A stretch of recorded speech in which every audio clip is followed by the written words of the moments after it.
तलाक के बाद क्या दहेज केस मान्य होगा? तो नहीं होगा। ऐसा ही हाई कोर्ट का जजमेंट कह रहा है, जो कि अभी का है 29 जून 2026 का, जो कहता है कि अगर पति को तलाक ही मिल चुका है ना, तो उसके बाद फिर उसके ऊपर दहेज केस क्यों ही लगाना, क्यों ही उस केस को आगे बढ़ाना। और इस केस में क्या कर दिया, पति की सजा को रद्द भी कर दिया। यानी कि ट्रायल कोर्ट ने तो पति को सजा सुना दी थी 2 साल की, लेकिन हाई कोर्ट ने कहा भाई जब इसका तलाक ही हो चुका है तो फिर अब आगे मामले को बढ़ाना ही क्यों, जब सारा कुछ खत्म ही हो चुका है। तो अब यहां पे हाई कोर्ट ने उसकी सजा भी रद्द कर दी। तो अगर पति का भी तलाक हो चुका तो उसके बाद जो है ऐसा कोई मामला जो है वो मान्य योग्य नहीं होगा। क्यों नहीं होगा, इस जजमेंट के अंदर देख लेते हैं कि यहाँ पे मैटर था क्या। यहाँ पे ट्रायल कोर्ट ने 498 के तहत में पति को 2 साल की सजा और 2000 का जुर्माना लगा दिया था। फिर पति ने क्या किया, रिवीजन पिटीशन लगा दी। और रिवीजन पिटीशन में क्या होता है, देखो इस रिवीजन पिटीशन का आधार यह है कि शिकायतकर्ता यानी कि जो लड़की है और लड़की की जो शादी 2002 में हुई थी, 4-5 साल तक वो बिल्कुल अच्छे से रहे। उसके बाद उसका पति जो दिल्ली चला गया। क्यों चला गया, पढ़ाई लिखाई करने के लिए, और वहां उसको नौकरी भी मिल गई। वो दिल्ली चला गया पढ़ाई करने के लिए, वहां उसको नौकरी भी मिल गई। और पीछे से लड़की भी जो मैट्रिक की पढ़ाई उसने पूरी कर ली, लड़की भी मैट्रिक हो गई।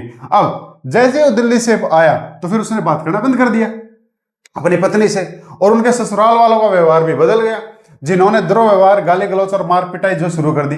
इसलिए शिकायतकर्ता अपने मायके में लौट आई और इसके बाद उनके पिता ने पंचायत बुलाई, जिसमें निर्णय लिया गया कि शिकायतकर्ता पति उन्हें ससुराल में ही रखेगा।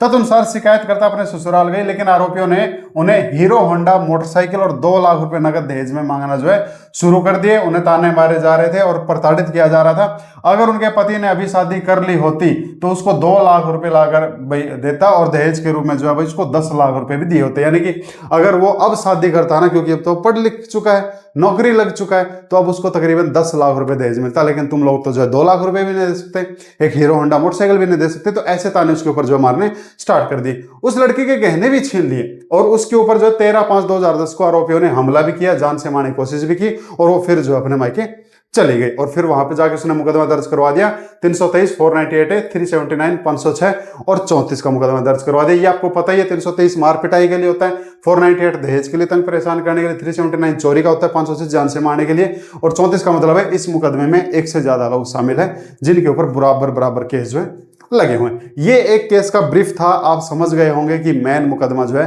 चल क्या रहा है और अब कोर्ट ने क्या डिसीजन लिया। जैसे आपको पता ही है, कोर्ट ने तो 2 साल की सजा सुनाई दी। अब फिर पति आ गया ऊपर वाली कोर्ट में, और ऊपर वाली कोर्ट ने उन्होंने आके कहा सारी की सारी भाई मनगढ़ंत कहानी है, हमने ऐसा कुछ नहीं किया, उल्टा ये जो है ससुराल में ही रह रही है और अपने पति और ससुराल वालों से भरण पोषण भी ले रही है, जो किसी ने कोर्ट से छुपाया है। यानी कि मायके में नहीं रह रही है, ये ससुराल के अंदर ही रह के और पति से ही मेंटेनेंस ले रही है, इसने कोर्ट को नहीं बताया।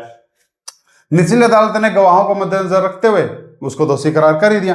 और फिर उनके वकील साहब ने भी उनके बारे में बहुत बढ़ चढ़ के बताया कि लड़के के साथ में जो है सच में अत्याचार हुआ है, लड़के के साथ में क्रूरटी हुई है, उससे बात बंद करना इन्होंने कर दिया है, और ऊपर से मोटरसाइकिल दहेज वगैरह ये जो मांग रहा और मार पिटाई वगैरह सब जो है सुचारू रूप से जारी है। इसलिए इनकी जो है एप्लीकेशन को खारिज कर दिया जाए। लेकिन हम सारे मुद्दे को छोड़ते हुए हम आ जाते हैं कोर्ट के डिसीजन पे।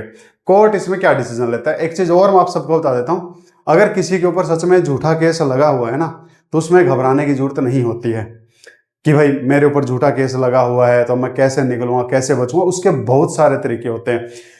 दहेज केस लगने के लिए जरूरी चीज होती है सबूतों का होना। अगर लड़की के पास में सबूत नहीं है ना, और उसके साथ में मार पिटाई हुई है उसका सबूत नहीं है, उसके साथ में क्रूरता हुई है उसके बारे में उसके पास सबूत नहीं है, चलो सबूत नहीं भी हो सकते हैं भाई, क्या पता बंद कमरे में क्रूरता हुई हो उसके सबूत ना हो। लेकिन अगर उसको यही नहीं पता कि किस दिन मेरे साथ में क्रूरता हुई है, वो तारीख क्या था, वो दिन क्या थी, ये भी अगर उसको नहीं पता है, और या फिर जिन लोगों के ऊपर ऐसे पूरे परिवार के ऊपर जब आरोप लगा दिए जाते हैं तो उस टाइम पूरा परिवार कहाँ पे था, उनकी प्रेजेंस क्या थी, ये भी अगर लड़की को नहीं पता है तो मतलब वो केस जो है खारिज होने के लायक हो जाता है। ये एक नहीं कई सारी सुप्रीम कोर्ट की जजमेंट जो है ये बात कहती है कि लड़की जो ये स्टोरी बना रही है ना, पूरी स्टोरी बना के जो कोर्ट में पेश कर रही है, तो इन सब के सबूत लड़की के पास में होने चाहिए, इन सब के फैक्ट जो है लड़की के पास में होने चाहिए। नहीं कि कुछ भी लिख दिया, अब 2 लाख रुपए मांग लिए, मोटरसाइकिल मांग लिया, तो भैया ये भी देखती है कोर्ट कि कोई आदमी अगर मांगेगा तो वो आपकी बैकग्राउंड फैमिली की हैसियत से भी तो मांगेगा ना, कि आपकी बैकग्राउंड फैमिली के पास में इतना पैसा है कि वो दे सकते हैं। मांगने को तो लिखवा दो 50 लाख की गाड़ी मांगी, लेकिन जो बैकग्राउंड में जो फैमिली है, लड़की की जो पीछे वाली फैमिली है, अगर वो लोग जो भाई इतने ज़्यादा पैसे वाले नहीं है तो 50 लाख कम मांग के वो करेगा क्या जब वो उनकी मिलनी नहीं है। तो ये चीज भी देखी जाती है।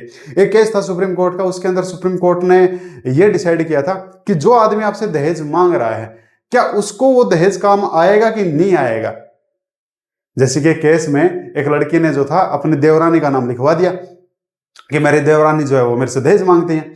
तो वहां पे उन्होंने कहा कि देवरानी ने अगर तेरे से सच में दहेज मांग भी लिया और तुमने अगर दहेज लाके दे दिया तो ये दहेज का करेगी क्या, इस तेरा लाया हुआ दहेज इसको क्या काम आएगा, क्योंकि इसकी एक अलग फैमिली है, आपकी एक अलग फैमिली है। तो ये चीज भी कोर्ट देखती है कि जिन लोगों के नाम लिखवाए गए हैं क्या वो जो दहेज मांग रहे हैं तो वो उनको काम आएगा कि नहीं आएगा। जैसे कि जीजा का नाम लिखवा देते हैं, अपना देवर जेठ का नाम लिखवा देते हैं, उनकी एक अलग फैमिली है। तो ये सारी चीजें कंसिडर की जाती है। आपके केस में कुछ ऐसा है तो आप ऐसी सुप्रीम कोर्ट की जजमेंट या हाई कोर्ट की जजमेंट का हवाला लेके अपने केस को विन कर सकते हो। और अगर आपको स्टार्टिंग में ये लग रहा है कि मेरा केस पूरा झूठा है, मेरे पास में सारे फैक्ट हैं, तो आप डायरेक्ट हाई कोर्ट में 482 में जा सकते हो। 482 जो होता है FIR को क्वेश्चन करवाने के लिए होता है। अब यहाँ पे चलते हैं मुद्दे पे। देखो, और यहाँ तक की जानकारी अच्छी लगी आप इसको लाइक कर लें, शेयर कर लें, सब्सक्राइब जरूर कर लें ऐसी लेटेस्ट कानूनी जानकारी के लिए। निचली अदालत और अपीली अदालत दोनों का एकमत होया पाया गया। इस मामले में प्रस्तुत साक्ष्य के आधार पर शिकायतकर्ता से धन या मोटरसाइकिल की मांग करने और शारीरिक रूप से प्रताड़ित करने का आरोप सत्य नहीं है। ट्रायल कोर्ट ने तो चलो सजा सुना दी, लेकिन उसे 2 लाख मांगे गए थे, मोटरसाइकिल मांगा गया था, ऐसा कोई सबूत वो लड़की नहीं दे पाई। उसके साथ में शारीरिक, उसके साथ में कोई प्रताड़ना हुई है, ऐसा कोई सबूत नहीं है। तो वो सारी बातें, आरोप जो है सत्य नहीं है। आरोप सत्य नहीं का मतलब क्या है, आरोप झूठे हैं।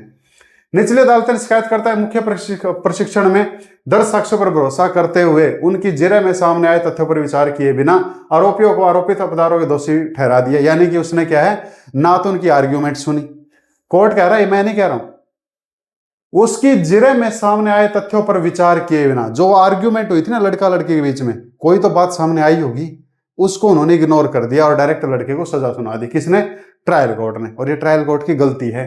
आगे यह भी स्पष्ट है कि अपीली अदालत ने विशेष रूप से यह पाया कि शिकायतकर्ता की जिरह में सामने आए तथ्यों के आधार पर वह अभी भी अपने ससुराल में रह रही है और वो लड़की आज तक ससुराल में ही रह रही है, यानी कि मायके में नहीं रह रही है। ऐसा उसने कब एक्सेप्ट किया? आर्ग्यूमेंट में, जिरह में। हालांकि उसके पति से उसके संबंध अच्छे नहीं है, पति पत्नी के संबंध अच्छे नहीं है, लेकिन ससुराल में रह रही है, जो पत्नी के प्रति क्रूरता के समान है। लेकिन उसने इस तथ्य को नजरअंदाज कर दिया कि दोनों पक्षों के बीच वैवाहिक कलह के कारण पति को पहले ही पत्नी से तलाक की डिग्री मिल चुकी है। लेकिन उन्होंने ट्रायल कोर्ट में इस बात को जो है रखा ही नहीं कि मेरे हस्बैंड को जो है तलाक मिल चुका है, और अगर हस्बैंड पक्ष ने रखा है तो कोर्ट ने उस बात को कंसिडर किया ही नहीं है, यानी कि हस्बैंड का डिवोर्स हो चुका है। देखो, दोनों पक्षों के बीच वैवाहिक कलह के कारण पति को पहले ही पत्नी से तलाक की डिग्री मिल चुकी है, पति को पहले डिवोर्स मिल चुका है भाई, और यह बात छुपाई गई है। और अगर हस्बैंड ने बताई है तो ट्रायल कोर्ट ने इसको रिकॉर्ड में लिए बिना क्या कर दिया, डायरेक्ट सजा सुना दी, जो कि गलत है, गलत हुआ है। याचिकाकर्ता ने अपनी पत्नी के विरुद्ध तलाक की याचिका दायर की थी क्योंकि वह शिकायतकर्ता के साथ वैवाहिक जीवन जारी रखने में रुचि नहीं रखता था, यानी कि पति ने लगाया था। ठीक है, याचिकाकर्ता ने अपनी पत्नी के विरुद्ध, याचिकाकर्ता कौन? पति ने अपनी पत्नी के खिलाफ तलाक की याचिका लगाई क्योंकि वो उसके साथ में रहना नहीं चाहती थी, इसलिए पति ने लगाया है। पति पत्नी के बीच वैवाहिक संबंध में कुछ अरुचि, एक दूसरे के प्रति उदासीनता और वैवाहिक अधिकारों का दायित्व के निर्वहन में अनिश्चितता दर्शाता है, इसलिए 498 के तहत में इसको क्रूरता नहीं माना जाता है। यानी कि अगर पति को तलाक की डिग्री मिली है ना, तो पति ने तलाक के केस में प्रूफ कर चुका है कि क्रूरटी मैंने नहीं की, उल्टा क्रूरटी मेरे साथ में हुई है, क्योंकि यहां पे जो डिवोर्स हुआ वो 1 साइडेड हुआ 13A के तहत में।